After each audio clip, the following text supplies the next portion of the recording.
Today on WBLN News, Belen hosts a blood drive to donate to South Florida hospitals. The swimming team gains access to the new pool, and cross country wins district competitions for Belen. All this and more coming up right now.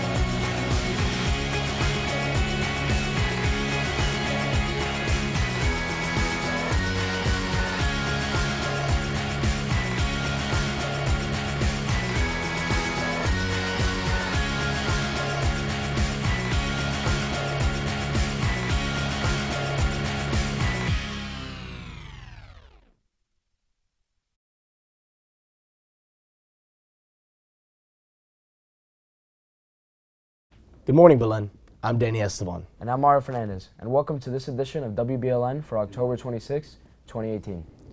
2 days ago, Belen high schoolers came together as a community to donate blood to South Florida hospitals, including Nicholas Children's Hospital. Joy Pereira has more. The Belen Jesuit Key Club and Future Doctors of America held the first blood drive of the year with the help of One Blood. One Blood is a research organization that works with blood drives and helps with the obtaining and distribution of blood to local hospitals. The reason why people donate blood is to save lives, and blood cannot be reproduced. It only comes from humans like us, and that's the reason why we're out here collecting blood to supply all the hospitals in Miami, Florida. And we come to Belen 3 to 4 times a year. That's one of the major schools that we do come to. And all the blood does go to our patients, to Miami Children, Joe DiMaggio, all the local hospitals in our area. The blood drives at Belen have been going on for over 30 years and have always had a great turnout. It's a blood drive because it helps people, and it's needed in our community. It's not something that everyone does, and it's something that more people should take. That they should be more active in, because I mean, you can donate blood within 7 weeks, and people should do it more often. Lenny? I donated blood because I thought it'd be a new and interesting experience for me, and just a way to help someone out. The blood drive collected 32 pints of blood throughout the school day. Yesterday, Brother Mike and Angie's peer ministry classes spoke with Lucas Benitez, a coalition worker and co-founder of the Fair Food Program. He spoke to the students about the difference he has made with the national food chains and how the students can make a difference in the movement. The entire presentation will be posted on YouTube next week. Yesterday, the Gian Zumpano Aquatic Center finally opened its doors in the District 12 Class 3A District Championship. With more, here is Nick Casariego. Belen Jesuit has finally opened the Gian Zumpano Aquatic Center. This aquatic center has been highly anticipated since the talks began years ago. The pool was donated by the Zumpano family and has been named in honor of Gian Zumpano, the salutatorian of the class of 1986. Construction on the pool began towards the end of 2016. The pool was finished and officially opened in June of 2018.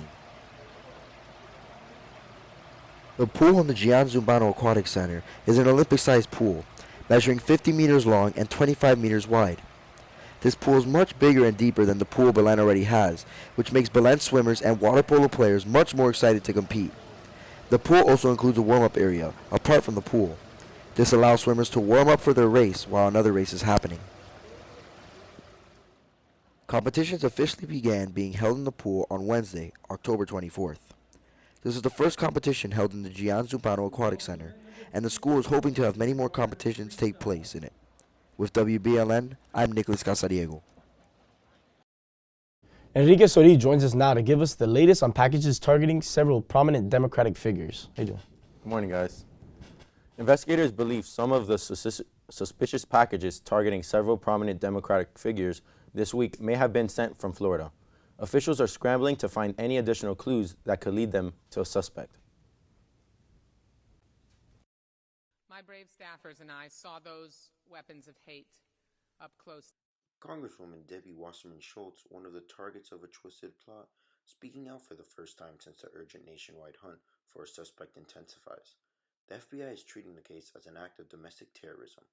At least 10 potentially explosive devices have now been discovered in New York City, Washington, Maryland, Delaware, Florida, and California. Actor Robert De Niro and former Vice President Joe Biden, the latest intended targets. We have over 600,000 postal employees out there right now, so we have their eyes and ears looking for these packages. The apparent bombs and packages that were sent in are being analyzed at FBI Crime Lab in Quantico. So that all evidence will be combed through in one place, investigators are now being tight-lipped on details and limiting the information they're sharing on the devices. It is vitally important that we do not inadvertently disclose information that could adversely impact our investigation or a future prosecution. Former Attorney General Eric Holder, another target of the would-be bomber, says it's only a matter of time before whoever is responsible gets caught. Expect that they'll resolve that issue, pretty quickly and bring whoever was behind that, to justice. For WBLN, I'm Enrique Sori. Thank you, Enrique. Defense Secretary James Mattis is expected to deploy at least 800 troops to the U.S.-Mexico border. They will assist Border Patrol authorities in preventing a caravan of Central American migrants entering the United States. The group started in Honduras and is currently in Mexico and plans to keep moving north to the United States. The troop will not engage in lethal operations to stop the migrants. The plan is for them to stop and provide fencing, wall materials, and other technical support. The troops will also provide tents and medical care for border authorities. Final details, including where the troops will come from, are still being worked out. President Trump tweeted early Thursday, "I am bringing out the military for this national emergency." The troops are expected to be in position next week. We now move to Ryan De La Osa, who's standing by to give us the latest on Jamal Khashoggi. Thanks, Mario. An update on the death of Jamal Khashoggi. Tensions continue to rise as more countries continue to get involved, doubting what the Saudi government has said. A vigil was held for Saudi journalist Jamal Khashoggi, who was killed at the Saudi consulate in Istanbul earlier this month.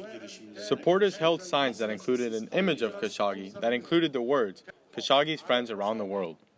The disappearance of Jamal Khashoggi gained attention across the globe, with leaders from Turkey, the United States, and other countries calling for a full investigation.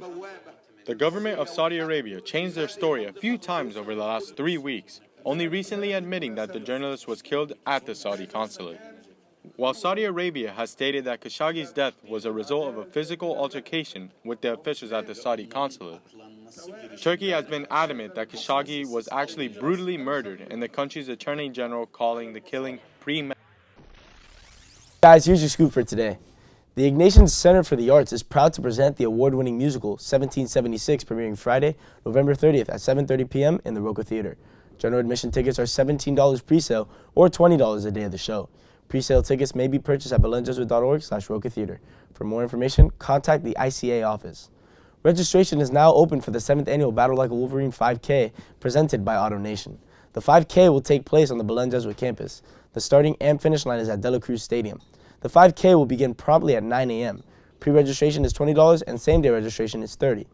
The Ignatian Center for the Arts presents the Belen Bands in concert for the Rock the 70s party tonight in the amphitheater at 7:30 p.m. Pre-sale tickets can be bought online at $12 at belenjesuit.org/Roca Theater or at the door for $15. Applications for the Sophomore Cardinal Experience Retreat are due this Friday, the 26th, to the campus ministry office. We now move on to Alex Dominguez with this week's Showbiz Spotlight. Critics are raving about Green Book, and now it's set to start award season with a pair of honors. The drama set in the pre-civil rights era Deep South, starring Viggo Mortensen and Marsha Ali. It's set to receive the ensemble and screenwriting honors at the Hollywood Film Awards November 4th in Beverly Hills. Here's your look at your superpower dogs, coming to IMAX theaters next March, about four-legged heroes and their human partners performing rescue and recovery missions. More info at superpowerdogs.com. And if you're the type who thinks it's never too early for Christmas music, David Archuleta has an album for you. November 2nd, he's releasing Winter in the Air, the second Christmas album from the American Idol album. The disc includes a mix of original and traditional Ukulele tunes, and he'll support it with a tour, hitting 14 sites between Thanksgiving and Christmas, hoping against for now snow in Hollywood. In Hollywood, I'm Alex Dominguez. Thank you, Alex. Now stay with us as we bring you weather and sports after these messages.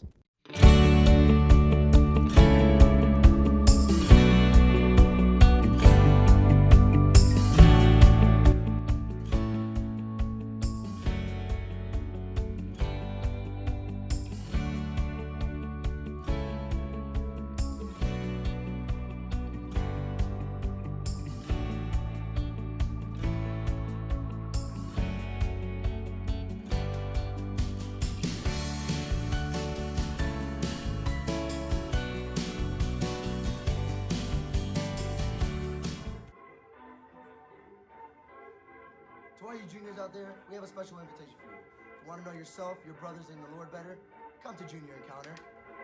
To what? Hi, we would like to invite you to think about what's really going on in your life, and you might just find something new, something true, something you never had the time to consider. This is way bigger than just a retreat.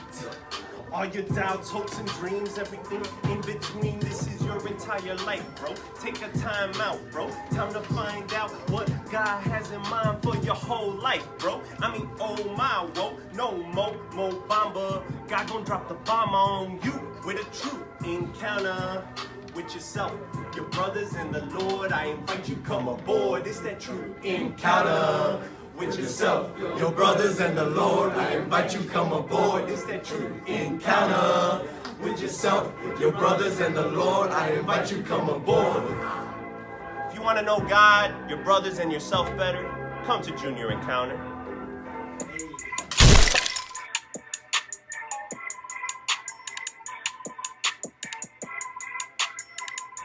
Good morning, Belen. Here's your weather for today.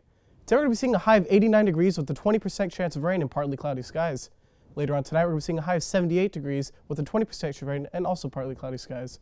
Looking out throughout the week, we're going to be seeing highs in the mid-80s. That's all for your weather. Now it's sports. Thank you, Alex. Here are your sports for today.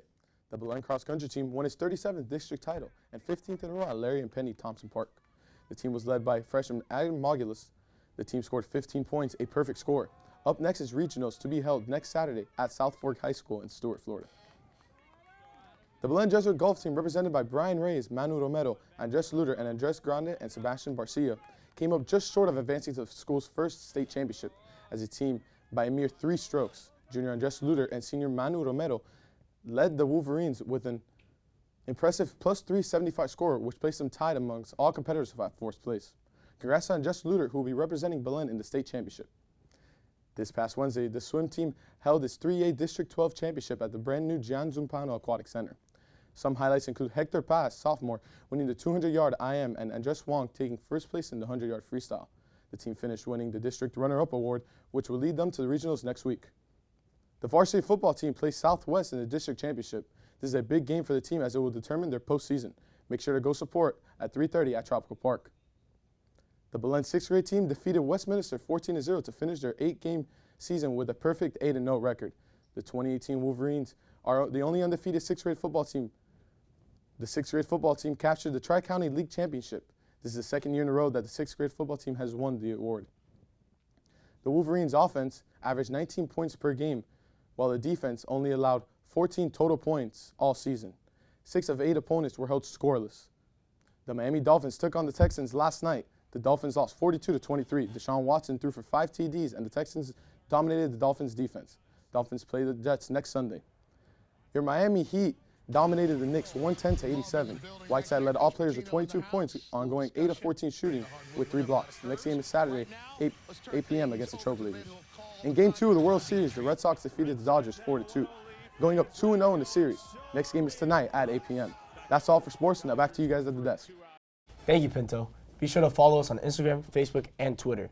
That's all our news for today. I'm Danny Esteban. And I'm Mario Fernandez. And from everyone here at WBLN, have a wonderful day and stay golden, Wolverines.